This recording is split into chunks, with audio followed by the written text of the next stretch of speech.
I change my thoughts? Because if we're going to diversify, it starts with you. Sometimes it's not about even other people, it starts with you. If you begin to think differently, it's going to change the way that your organization works. So I'm going to start with you. That's where we begin. How do you change your thoughts? And it starts off with what? Exposure.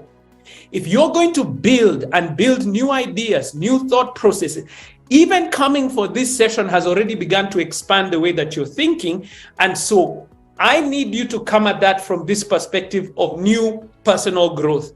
Here are some, I know they sound simple. I know they sound like they're, what is new about them? Listen to me, simple works.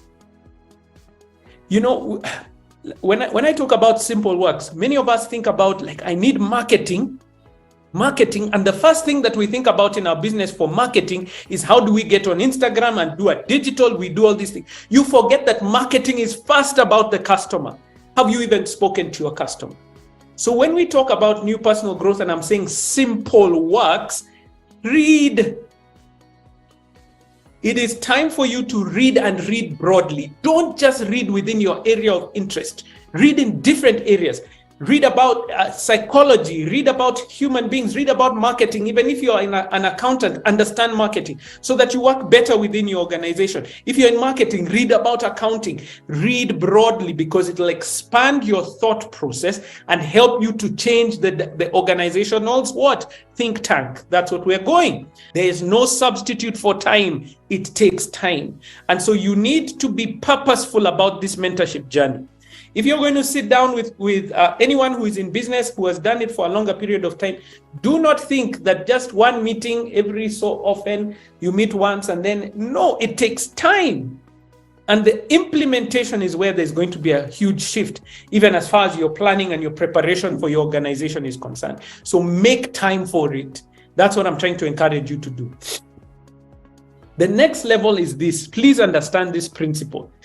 Mentor others. If you have learned something, you have built to a certain level, imagine you are able to give value.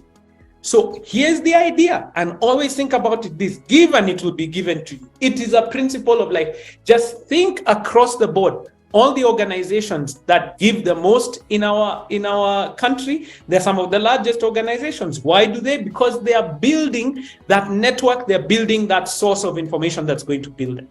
So you need mentorship in order for you to start thinking differently. Invest in it and invest in others. I hope you've gotten that. That taught me that imagine systems work. It opened my mind to imagine if we grew up knowing that having potholes in roads is not a normal thing. What would that do to us in the way that we provide? In travel, you see business opportunities that you have never seen before. You see sales processes you have never seen before.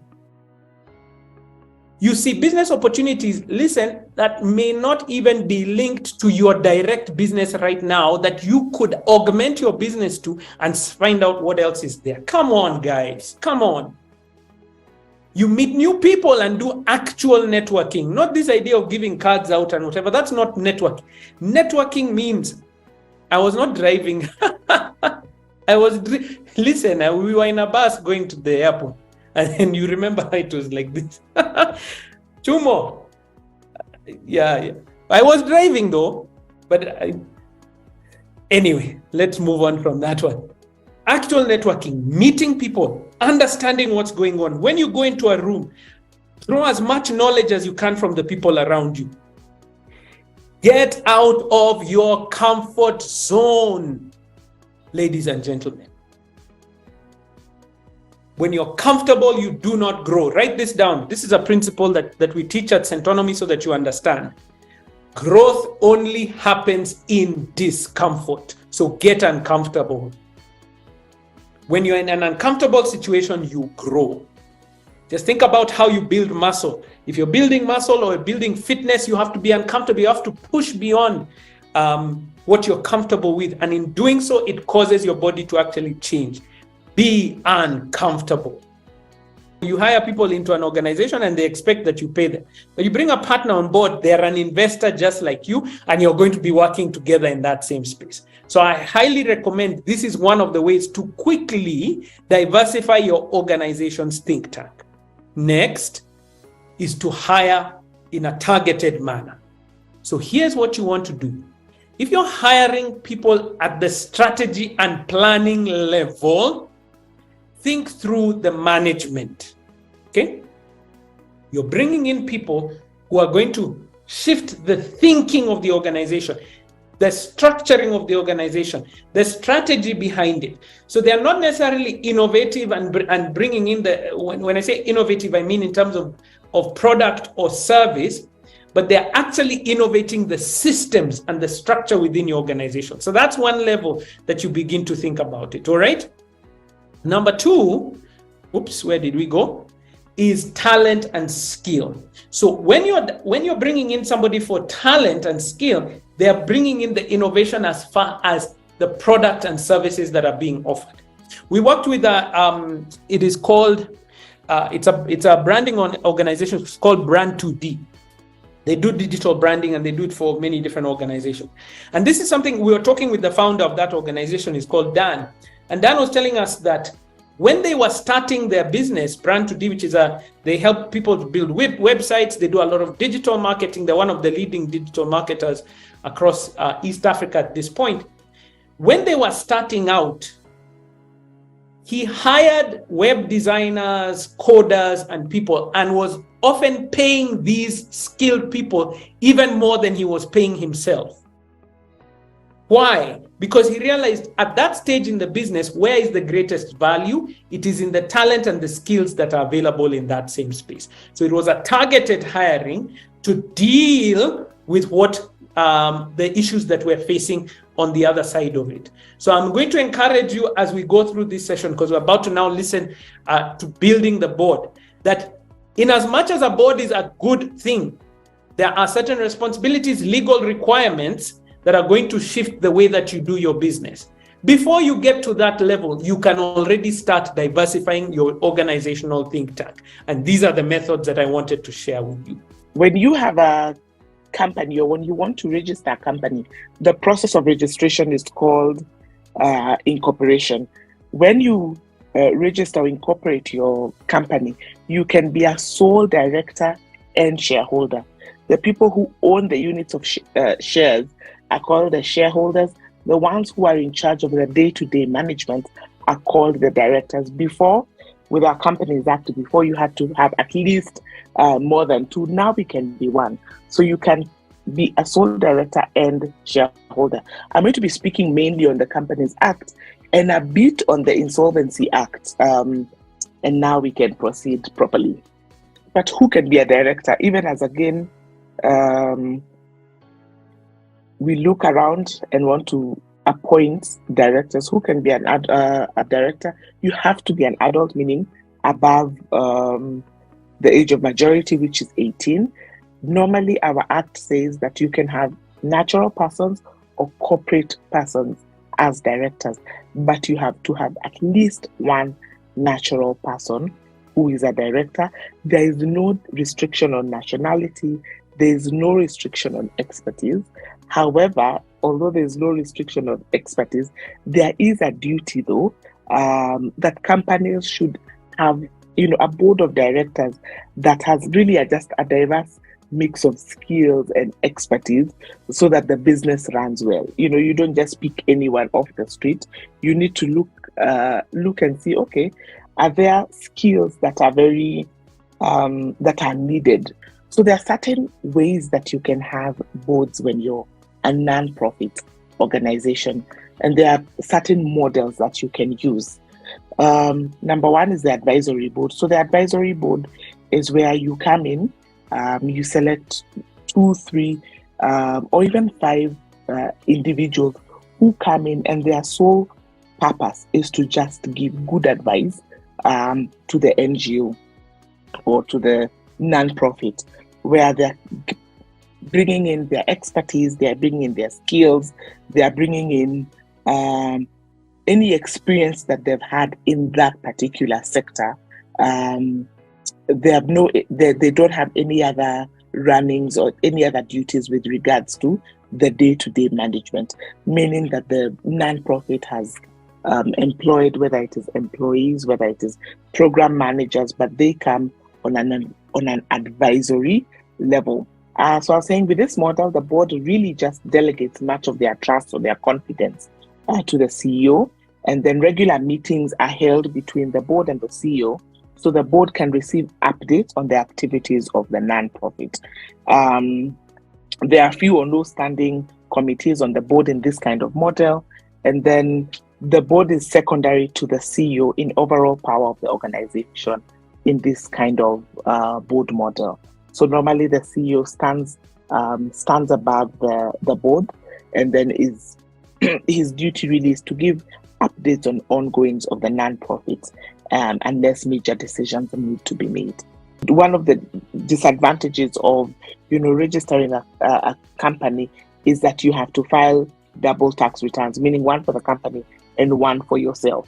That doesn't mean that it's much more expensive. You can file nil returns for one, depending on how much money you're making as an individual or as a company, but you do have to account for yourself as an individual and for the company, because again, you're seen as a separate legal person.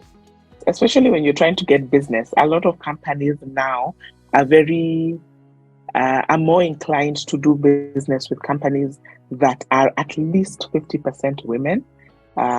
Some companies are even saying, women companies are encouraged to apply or do business, and obviously with that also goes PWD, meaning people with disabilities or people who are challenged. So it does show diversity and inclusion. Yes.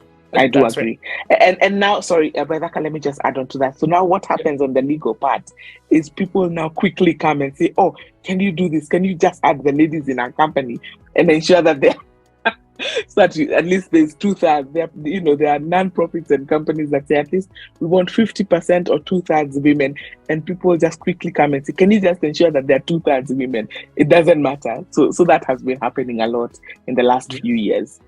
Yeah. So it matters, June, in as much as there's no law behind it. I think it matters even as you consider the growth. And also remember where we started this discussion, June, diversity of thought is really important. So just think about that. So opening a sole proprietorship is now a little different. Opening a sole proprietorship is under our business name. And so it means you are the business. There's Wendy Enterprises.